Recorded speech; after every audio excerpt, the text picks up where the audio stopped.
So my name is Dan Raven-Ellison. My background is I am a former geography teacher. I'm a National Geographic explorer, and I describe myself as a guerrilla geographer. And guerrilla geography is radical, creative, surprising geographies that certainly challenge me to think differently about the world. And I hope sometimes challenge other people to think about the world differently as well, and maybe make connections that they haven't made before, or think about things slightly differently. And I think the Slowways initiative is definitely an opportunity for many of us to come together wherever we are in the country to collaborate in both a hyperlocal way where we are, but as part of an overall national mission as well. So I think I'll get started with the presentation first of all. I'm going to speak for about sort of 15-20 minutes going through some slides, and then I'll come out of the presentation and then I'll show you around the website that we built to bring Slowways together. So Slowways. Now, for starters, over the course of this evening, please feel completely free to photograph and screen grab and take anything you want from the screen. And if you're on social media, especially Twitter or Facebook, then please do tweet along with any sort of quotes or images you want there as well. We want as many people to get involved with the initiative as possible. So walking. And wheeling. When we talk about wheeling on Slowways, we mean people using wheelchairs or scooters or pushchairs rather than cycling for Slowways.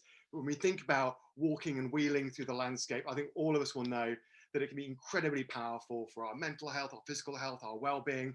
And throughout this sort of COVID crisis that we've all been enduring, walking has often been one of the only times when we've been able to connect with loved ones, ourselves even, to other people, to places, to nature. So it's extraordinarily powerful for us as individuals, but on a societal level as well. So clearly Slowways is really about getting outside and enjoying ourselves, going for a walk. But we like to summarize it as thinking about Slowways getting more people walking more often, further, and for more purposes.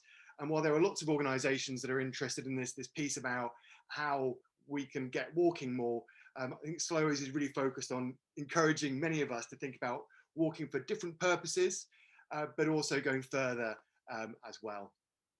So my background, as I say, is I'm a former geography teacher, I'm a geographer, and then I've been lucky enough to do lots of projects with National Geographic where I've walked a lot around Great Britain. I've walked across all the national parks and all the cities, wearing a mind reading device that was tracking my emotions.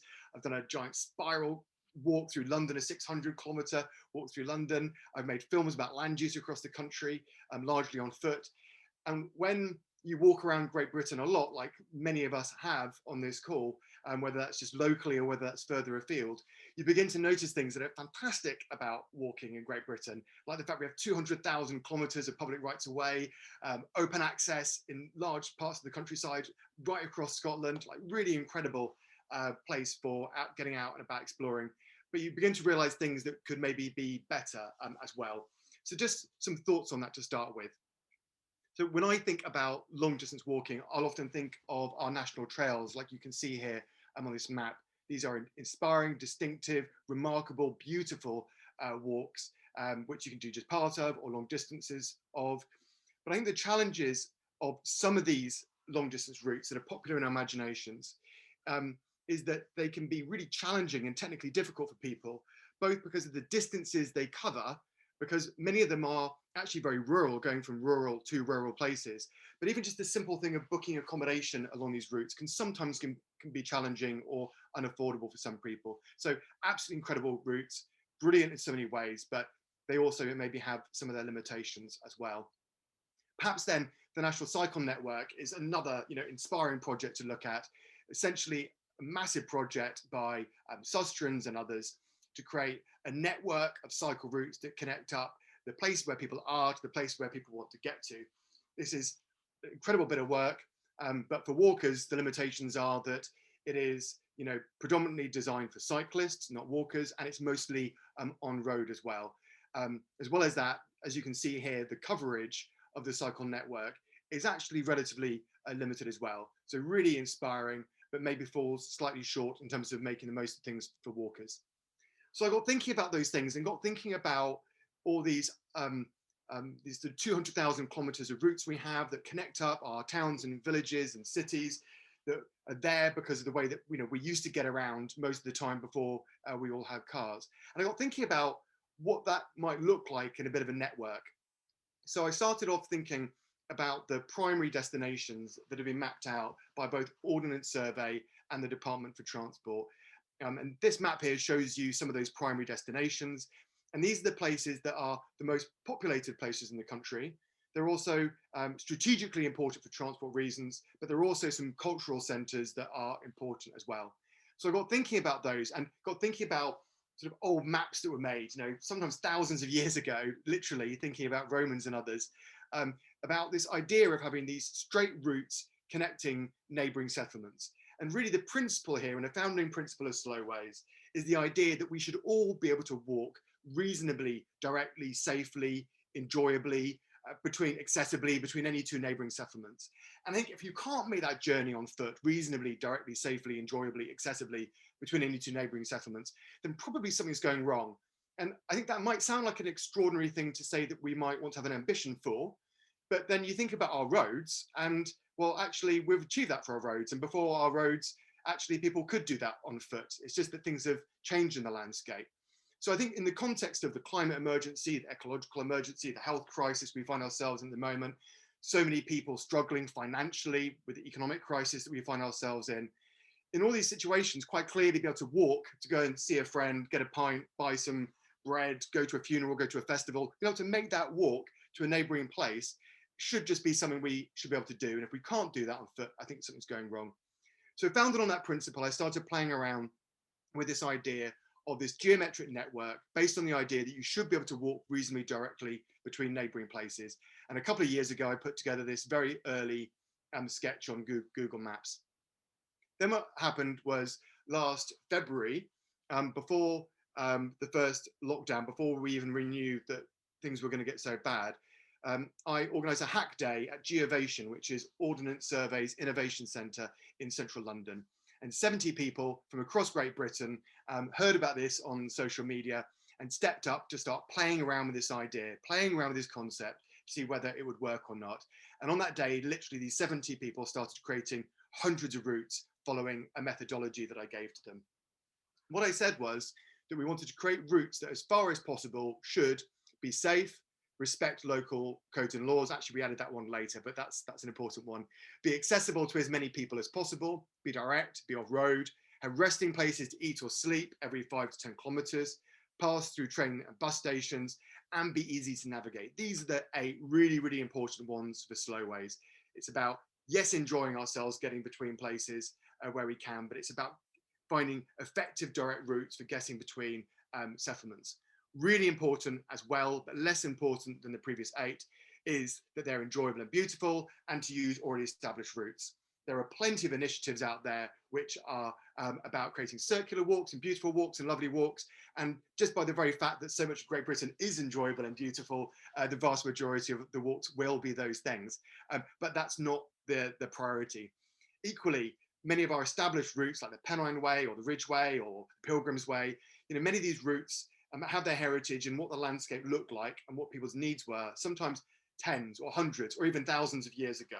So yes, we want to use established routes where they are useful, but to not be distracted by them. And then all this is set in the context of being as far as possible, because quite clearly, take the idea, for example, of having resting places to eat and sleep every 5 to 10 kilometres. That's something which you can achieve for much of England, but you can't really achieve that in the Highlands of Scotland.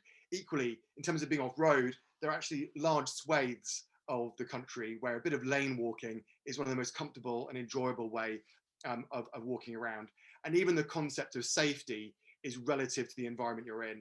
And while the average route of Slowways route is 14 kilometres across Great Britain, and there are hundreds that are 5 kilometres, there are a handful, I think maybe 4 or 5 in the Highlands of Scotland, that are more like 50 or 60 kilometres that go through quite challenging landscapes, because that's the best way to connect up the neighbouring settlements. So in that context, even the notion of safety is relative to the environment that we're talking about. So I challenge people to think about creating routes like these. And a key thing that came up from this hack day really challenged my thinking about the project from where I thought it was going to begin. I had imagined that slowways would be these definitive single routes between two neighbouring places, a bit like Beaconsfield to Slough. Okay, this definitive route, there's one way of doing it, much like many of our strategic footpaths in the country are. But what became really clear during the hack day through questions and challenges and thoughts were that, different people have different needs and desires. You might be pushing a pram with triplets and want to miss out some styles. You might be in a wheelchair and need something as flat as possible. You might be afraid of walking alongside a canal at night time. Many people tell us that they're really worried about walking through fields of cows. So there are all kinds of reasons why actually there might want to be 1, 2, 3, 4, maybe even 5 different ways to move between two neighbouring settlements. And actually, depending on who you are and what your needs are, you may pick these different routes. So while a slow way is the concept that we should be able to move between any two neighbouring places on foot or by wheel, in reality, there are often multiple slow ways routes. A nice thing about this that you might quite like as well as a curiosity is that slowways themselves are always named after the two places that are being connected. So Beaconsfield to Slough, we take the first 3 letters of those 2 words, we orientate the western place to the left all the time as well. So Beaconsfield is slightly to the west of Slough. And so this particular route is called Slow. And we have all these lovely charming names and silly names popping up around the country. There was a whole load of rude names that we needed to get rid of as well, unfortunately, and sanitize those. They were far too naughty. But then we ended up with rather charming routes like Slow 1, 2, 3 for the different options.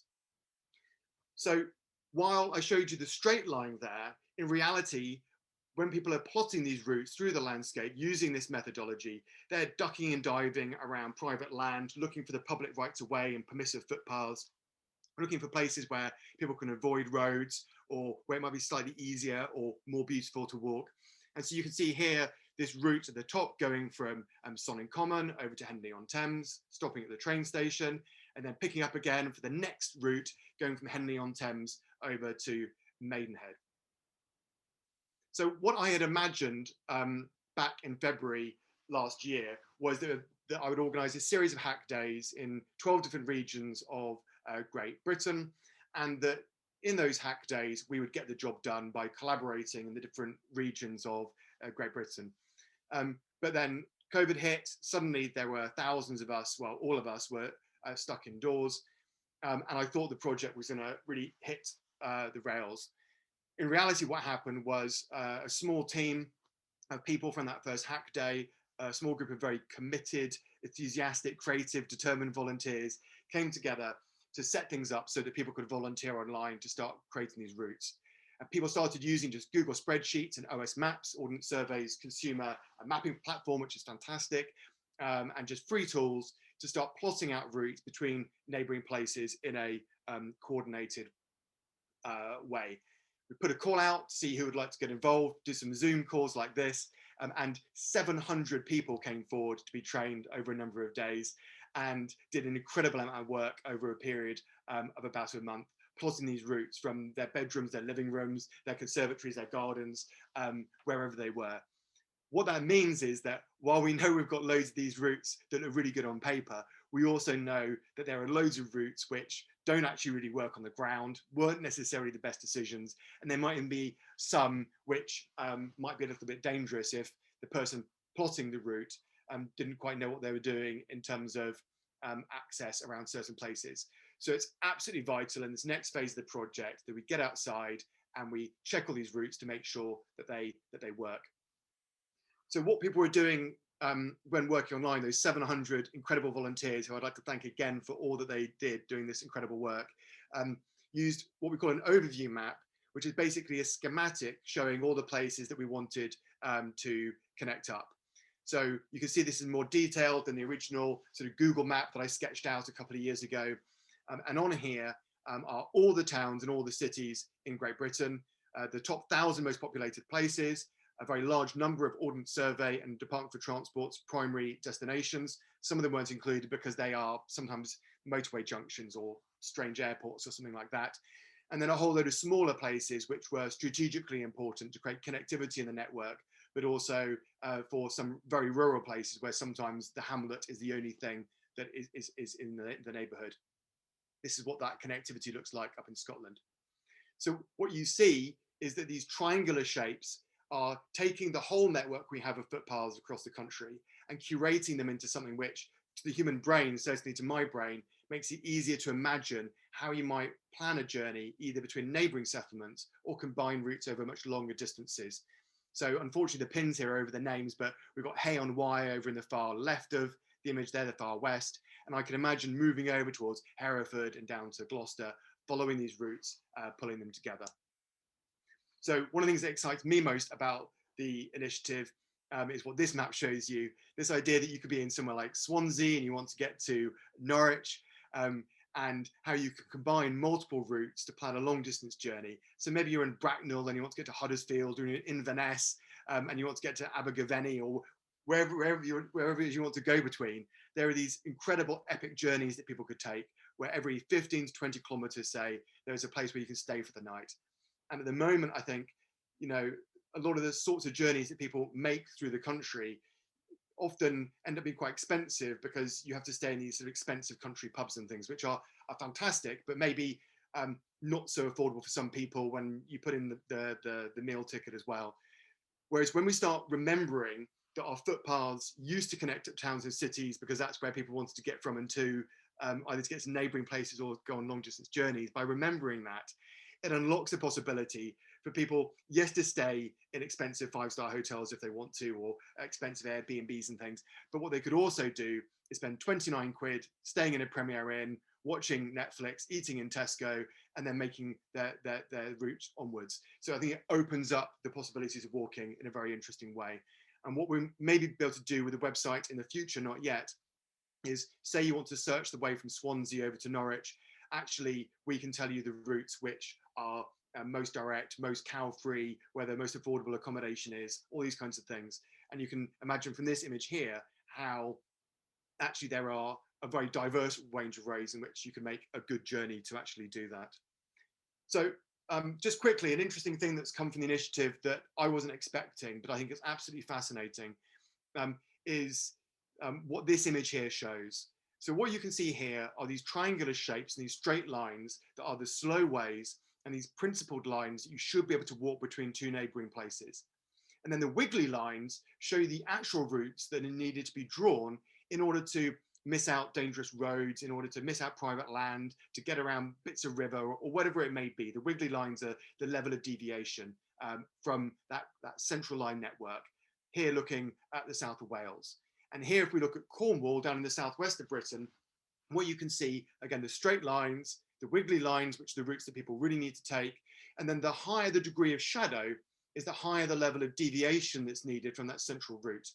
Now, what I think is fascinating about this is that, you know, there's brilliant work that Jack Cornish and others are doing through Ramblers on the Don't Lose Your Way campaign, which is all about identifying footpaths and ways that were used historically that, if they don't end up on the definitive map by 2026, will be lost forever. So if you haven't heard about that campaign, get involved with Don't Lose Your Way, give some money or give some time to help protect these footpaths before they're lost forever. Really important campaign. But that initiative is thinking about what we should inherit from previous generations. I think Slowways begins to ask big questions about what we would like future generations to inherit from us. Because actually, you shouldn't have to deviate, you know, more than a third or a half distance away from the journey that you're having to make. It should be you could walk. It should be that you can walk reasonably directly to complete that journey.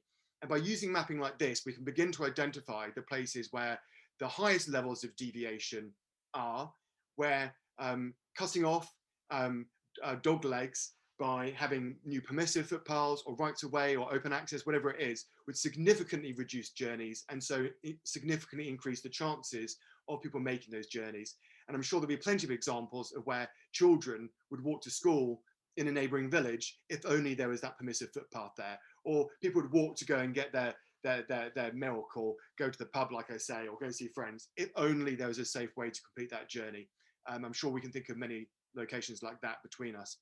So Slowways begins to ask questions about where we might need paths in the future, but that's not the priority for the initiative at the moment. So phase one of the initiative was all about creating a first draft and a provocation that would inspire and excite me and you and others to want to get involved in this initiative. It wasn't about doing something really small and just doing a test case in some small part of the country that would be uninspiring.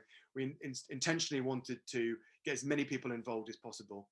And so we drafted this incredible map, which I think looks absolutely stunning, that was created by 700 volunteers, connecting 2,500 terminal destinations. It's 7,000 routes that stretch for 100,000 kilometers, which is the equivalent of 2.5 laps around the equator.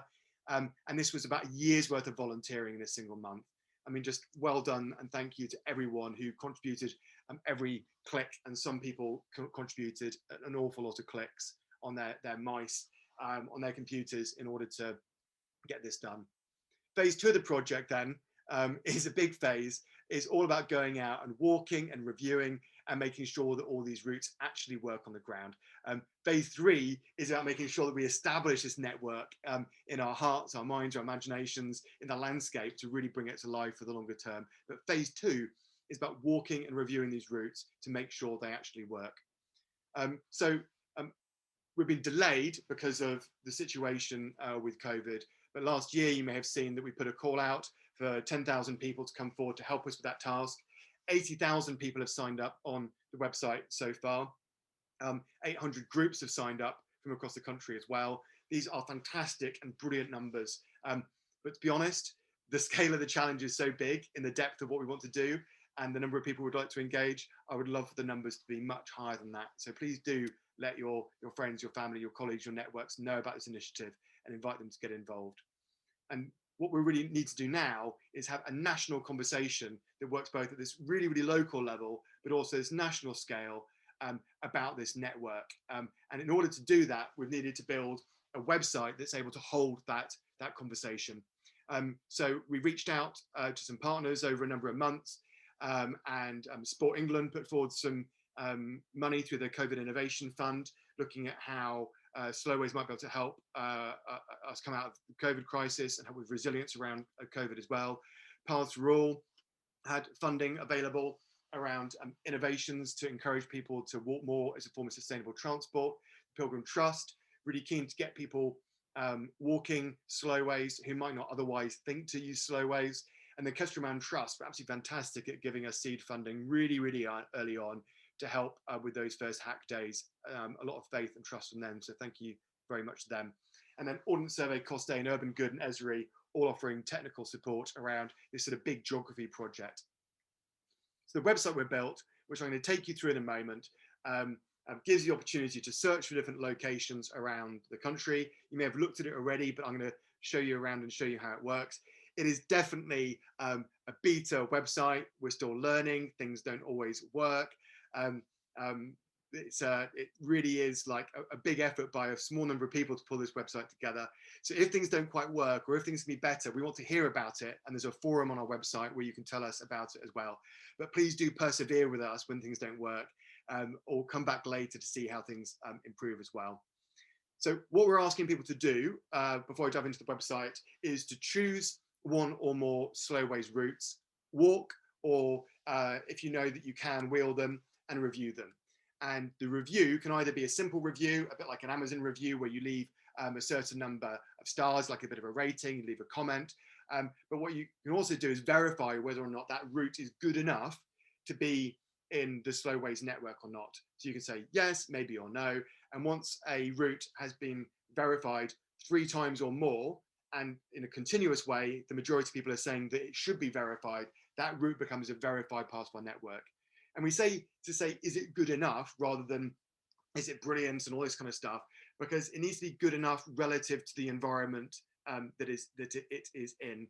And on that page, we explain what we mean by that. But it is a slightly artistic judgment rather than just a purely scientific one, because it's relative to you, your environment, your needs and desires, what you're aware of that particular location. For a smaller number of people who are more committed and determined and are happy to spend maybe a third longer walking a route, and happy to spend 20 minutes to half an hour doing some paperwork afterwards, we're also looking to survey all these routes. And the survey is really important to collect information so that people who have particular user needs, mobility requirements, can understand whether or not a route might be desirable or usable for them or not. And it's good to know the places which aren't accessible and usable, for people, not only because they'll know then they can't use those places, but because then we can start to map out which parts of the country are the most accessible or inaccessible to different groups of people as well. If you're part of a group, and a group could be as small as a family, then we'd love you to think about swarming routes. Essentially, you can imagine if we want to have 3 people verifying that a route's good enough, or we might have multiple surveys for a route, then actually the more photography and the more reviews we have, the more confidence it will give people who then want to come along and walk a route afterwards. So rather than just having one review of a single route, actually we'd love to have multiple reviews of a route. But I'll also show you how you could swarm an area and go and review lots of places in your area, walk them in your area. We're also really keen for groups and families to discuss ideas around how you might want to be playful or creative around the slowways. Maybe you want to do a challenge event to raise money for charity. Maybe you're planning a big trip because you want to have some time to reflect. But we're really keen to hear about the ideas that you come up with on your own or in groups as well. So just to say quickly, obviously everything that I'm showing you and everything we're talking about is in the context of the situation changing with COVID-19. We strongly recommend the Ramblers website, ramblers.org.uk/coronavirus, for seeing up-to-date guidance for both solo and group walkers across England, Scotland and Wales. So tonight's webinar is an introduction to slowways, and essentially it's the presentation I've given you so far, and I'm about to show you how to use the website as well. So if you've come in tonight, you may want to come tomorrow night, because Darren Moore, who built most of the website, is going to be giving that presentation. You're welcome to come, but you probably don't need to come tomorrow night. If you're interested in knowing how to survey a route and going for a deep dive into that and asking questions about that, then please come along on Thursday night at the same time again, and I'll be walking you through that. So that's the end of the presentation element of this. I'm going to walk you through the website now. So I'm just going to close my screen, take a sip of water, and then I'll walk you through that.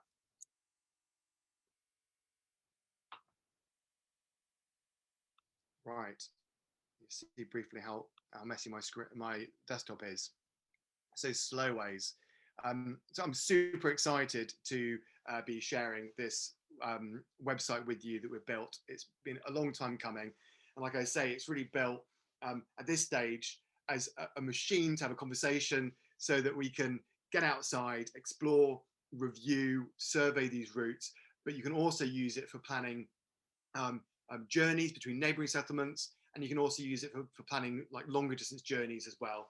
So I'll show you those things in a moment, which I think are really good fun.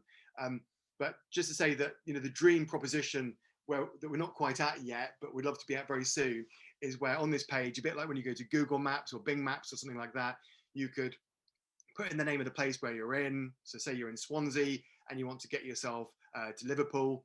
You put in the 2 places, and then it would tell you recommendations of ways to go. And in the future, maybe also filtering to say, well, actually, if you want to miss out, you know, as many fields of cows as possible, or go via as much accommodation for less than 50 quid as possible, then we'd be able to route that as well. But we're not quite there yet. Anyway, so website. So on the website, it tells you some stats about what's happening on the website at the moment. And there's also a call to action as well. I just point out to you that if you go down the bottom of the page, there's a secondary menu where there's information about how to do things, facts. And if you have any problems, there's a help desk and a forum that you can look at using as well. What I'm going to do to start with on the homepage is I'm going to search for Biggin, the place. So like I described during the presentation, slowways is made up of this structure of these straight routes, the slowways, and then we have slowways routes, which are the routes that people would actually need to follow. There we go. And then what I can also then choose to do, if I want to, is I can use this base map layer on the left here to actually change what the maps look like. That's OpenStreetMap. And if I want to as well, I can layer on top of this all the local routes, all those green lines there. And I can also layer on, if I want to, I'm going to go back to the OS map because it's slightly clearer. This is an OS map that you're not necessarily familiar with. It's not like a Land Ranger map or an Explorer map if you've seen those before, but this is an Ordnance Survey data making this map up.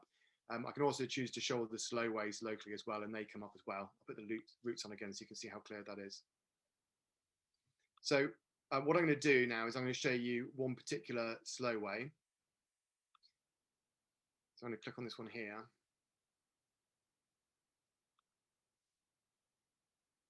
Bigworth and Big Inn to Worksworth. My computer's not normally quite so slow, so I apologise for that, but I've been speaking so quickly and covered so much, and it is called slow ways. Hopefully everyone's okay with that.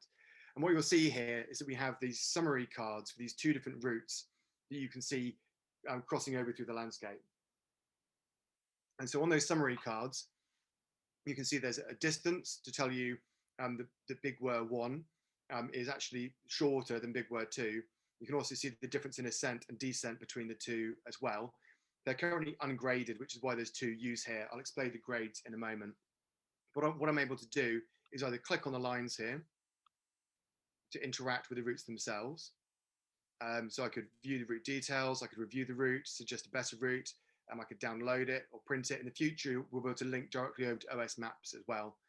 What I'm going to do at the moment is I'm just going to click over on the left here to this first route. And on that route page, it's going to give us a range of different information that is useful to us. So I can zoom in if I want to and have a look at the route in a more detailed way. I can see that information that I was looking at before. And then we have some key route options here as well. So you can download it.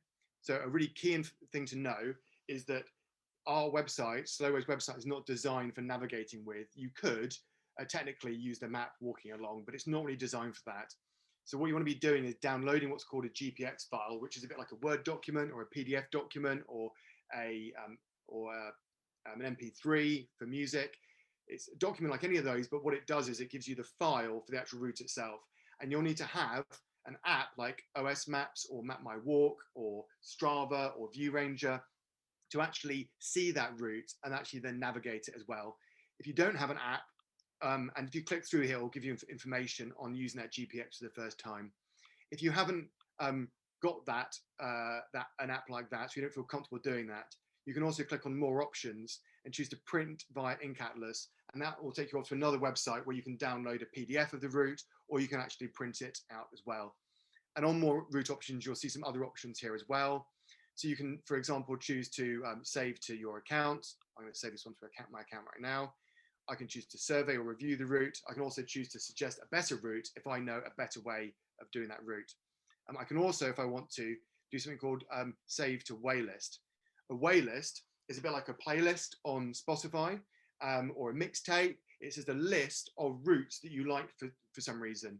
And it could be that the routes combine together to make a long journey, or it could be that the routes are routes you want to check and review, or they might all be like the best places to see woodland birds or something like that. But essentially I can just choose to save to waylist. This particular one I'm going to do create a waylist, and I'm going to call this one my random walks just for the sake of brevity. Save to waylist, and then we can see that it appears here as one of the walks just there. So then there's a range of information on the page to help people decide whether or not a route is appropriate for them or not. And to show that off, I'm actually going to go to a different location. So I'm going to go to Margate.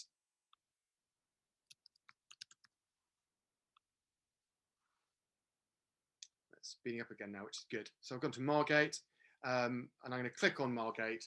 And what you'll see is that each place, we're building up information about the places that you might walk from or to.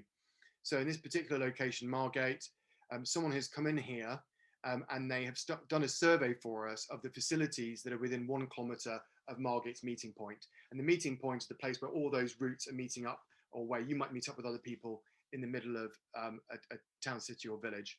So we can see in here that there's a public toilet, that there's accommodation. This person didn't know if there's accommodation for less than 50 quid or not.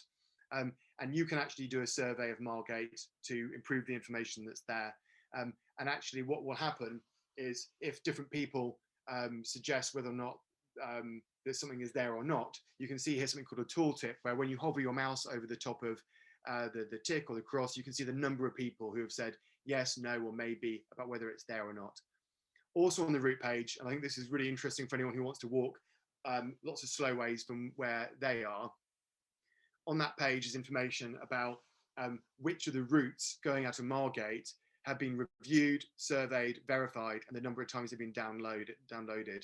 So we can see here that this particular route, Margate to Broadstairs, has been reviewed.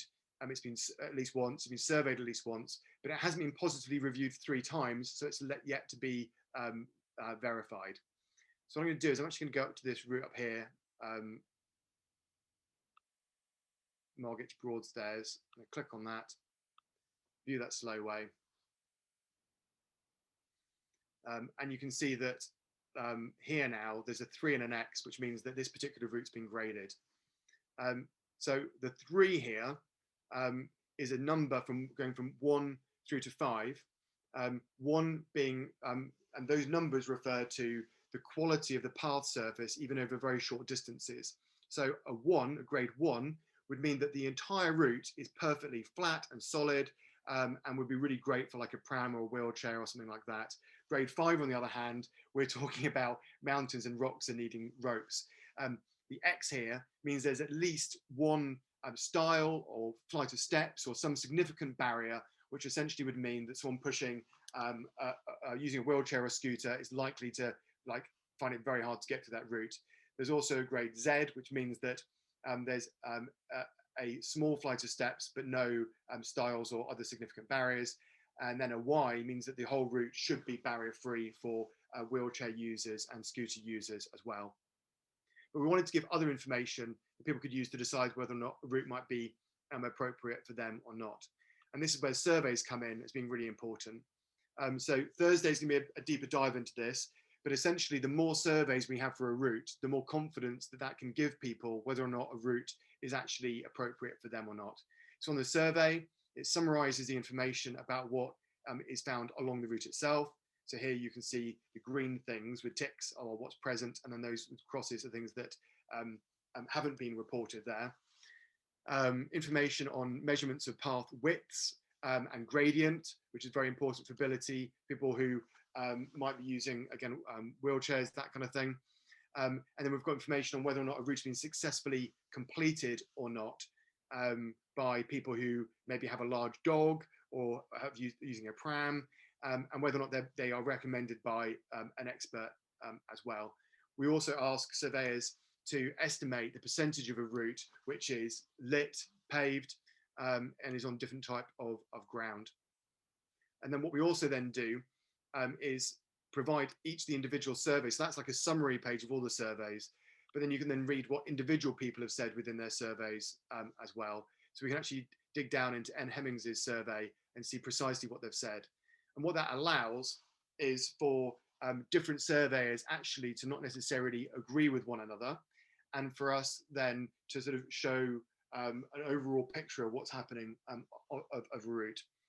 This next route I'm going to show you, it's got a bit of a funny name. It's called Whoaid. And if I just go into the survey here, this person hasn't done a complete survey telling us all the measurements and all the things that are in this route between Poole and Wharfindale Adel, but I'll show you what they have done. But what they have done is left a photo survey, and you can choose to leave a survey which is either just a photo survey or not. That's completely fine. But essentially what they've done is gone through and photograph any barriers and the path quality going right through this particular route. Every time there's a significant change that might affect someone's ability to actually use that route or not. And so what we end up with is a bit of a story going through this route with all the information that would be needed for someone to judge whether or not that route is appropriate for them or not. I'm sure everyone would agree that that would be very powerful, especially if someone is able to see that this has been done by 2 or 3 people, so they can have more confidence in what's been done.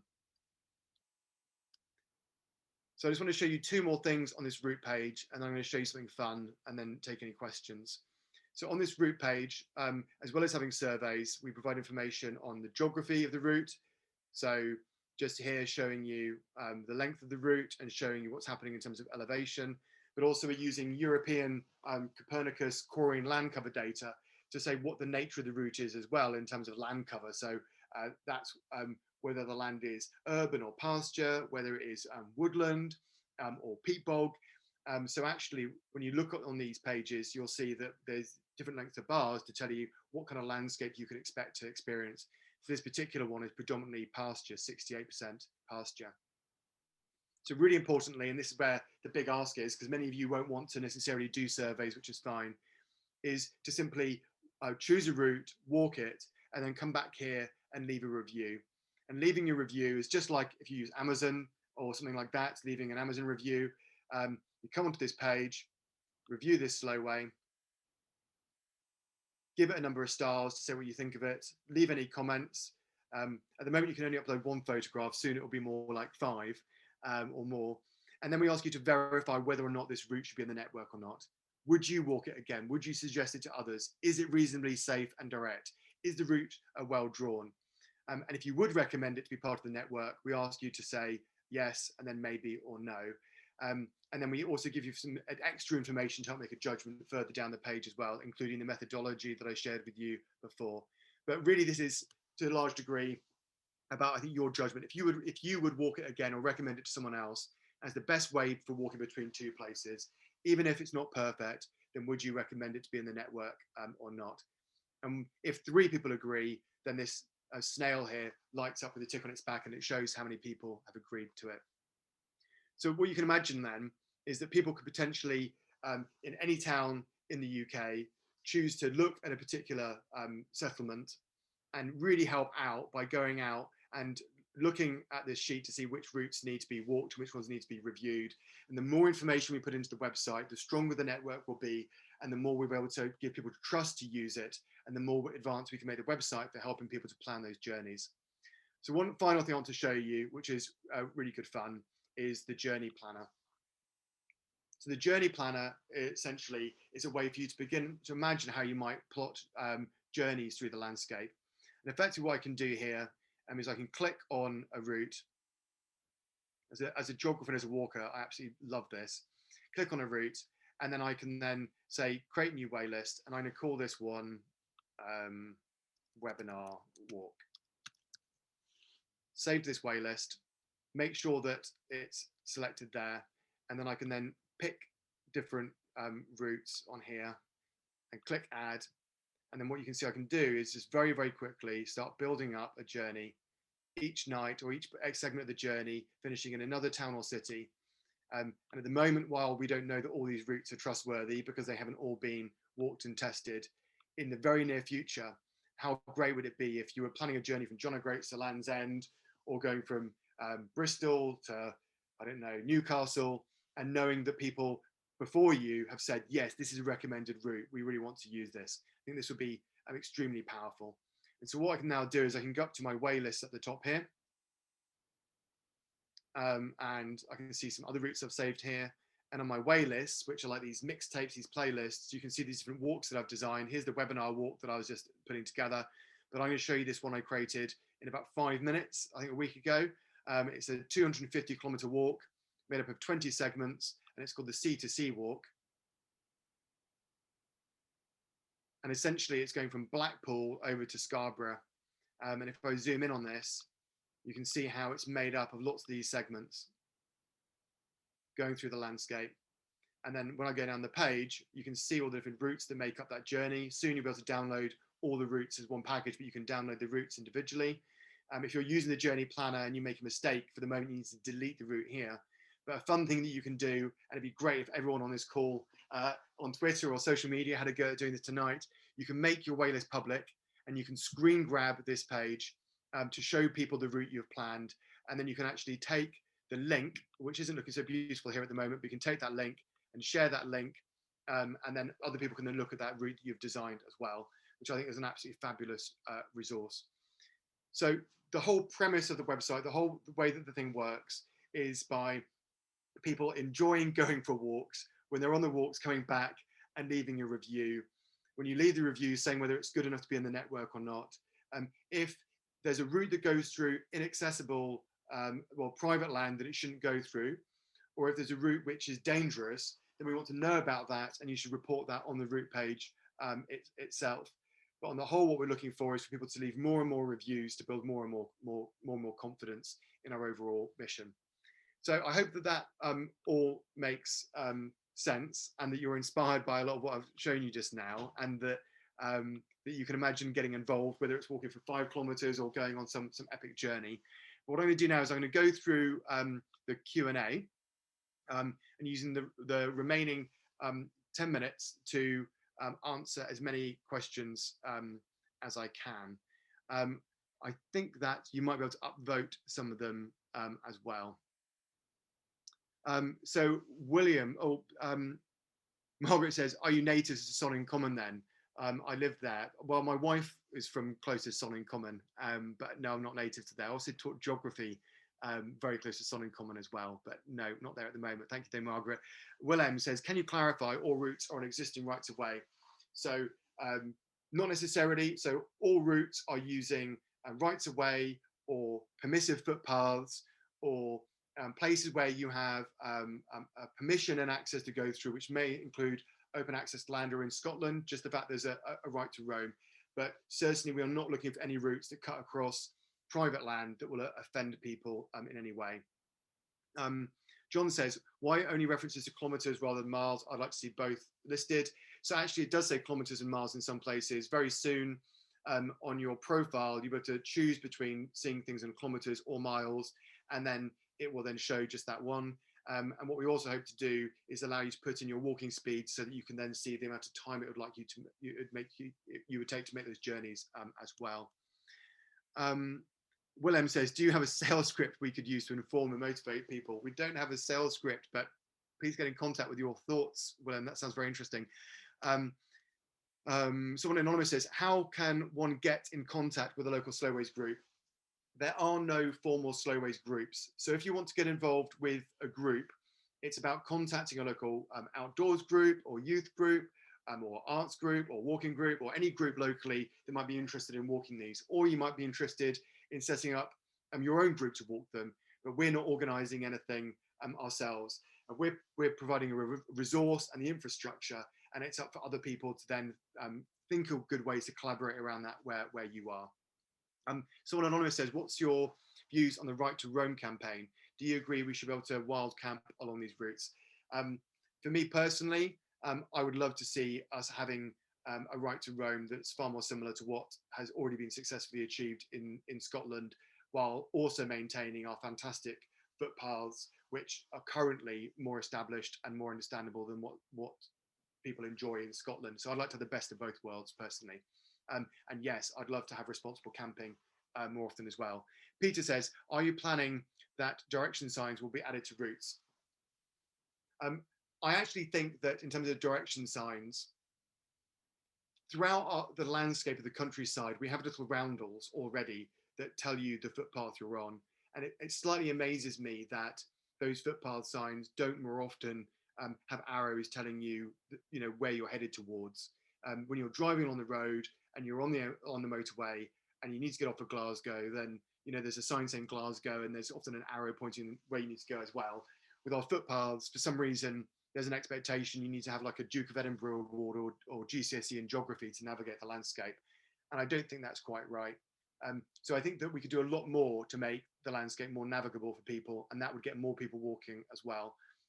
Having said that, let's see where this initiative goes. I think that local people need to want to have better signage and better communication in the landscape. I'm not looking to,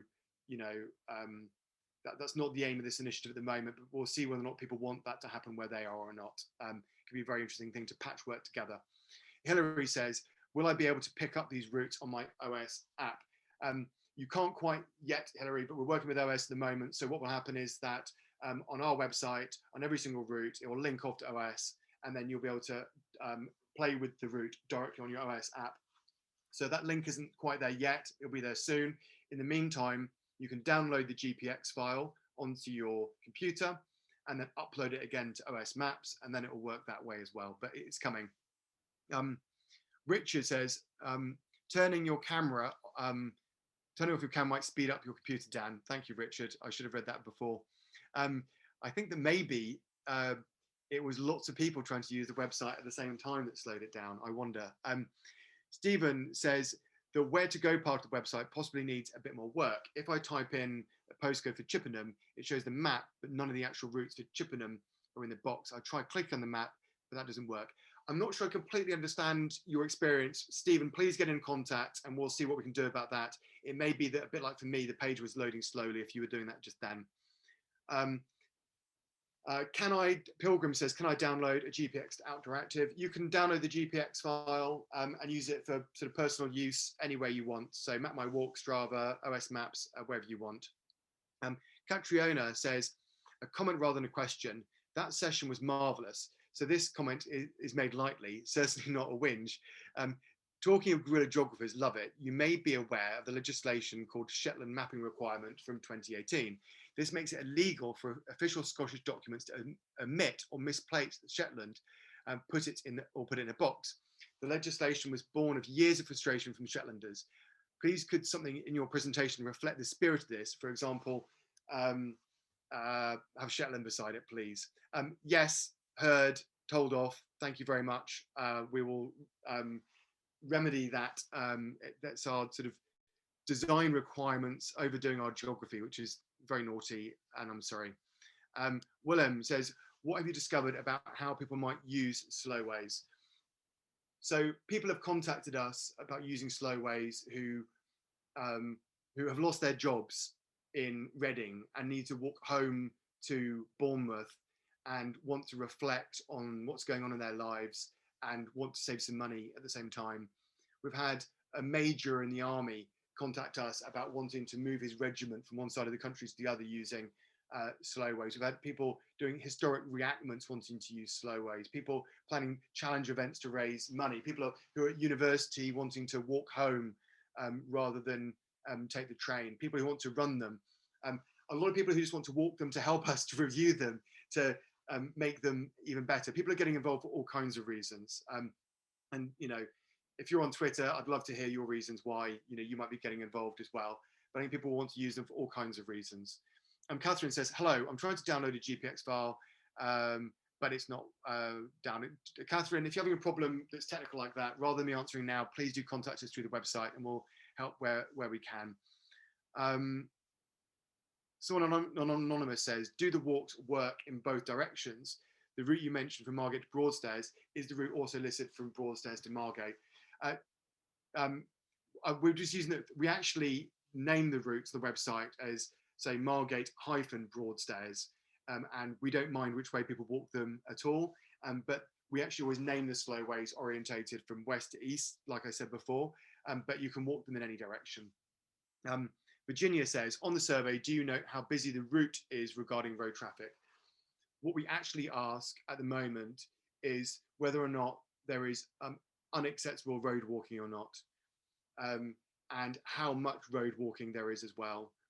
And we ask about how, whether there's unacceptable road walking or not, because the acceptability of road walking is actually very subjective to individuals and the nature of roads at particular times. And so that's the approach we're taking. And what we're hoping is that if we end up with 2, 3, 4, 5, 6, 7, 10 people reviewing routes, that will help give people a picture of whether or not the road walking really is unacceptable or not. And in those cases where it really is unacceptable, we potentially can remove routes or archive them as well. So we're not noticing how busy they are, but an interesting thing there is that we could potentially in the future use mapping of road traffic data to actually show us how busy roads are as well. But I think we all know that sometimes busyness isn't the issue. It might be blind corners and speed. It might be high hedgerows, so you can't see what's coming. So there are a range of variables that come into whether or not someone might find something acceptable or not. I'm going to answer 2 more questions. Jack says, if you've signed up, have logins been sent out yet? If you have signed up to the newsletter on the holding website, then you will not be able to log into the new website yet. You literally need to go to slowways.org and sign up afresh. That's what you need to do. Jeff says, I'm in Bristol. How can I find any local groups who are already active? It's a good question, Jeff. We're not organizing that ourselves. If you post something on social media, then where we can, we'll reshare that. But I'd recommend reaching out to some local outdoors groups in your neighborhood to see whether or not they're getting involved or not. That's my best suggestion for now, I'm afraid, in terms of groups. Right, I think that's our time.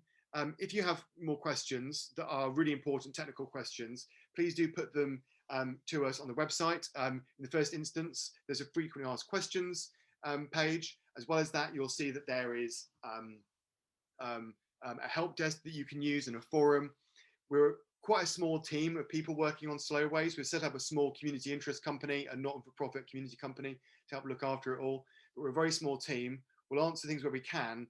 But if you can look at the frequently asked questions and go to the forum first, then hopefully you'll have your questions answered there rather than waiting for us to get back to you. And that would help us out as well.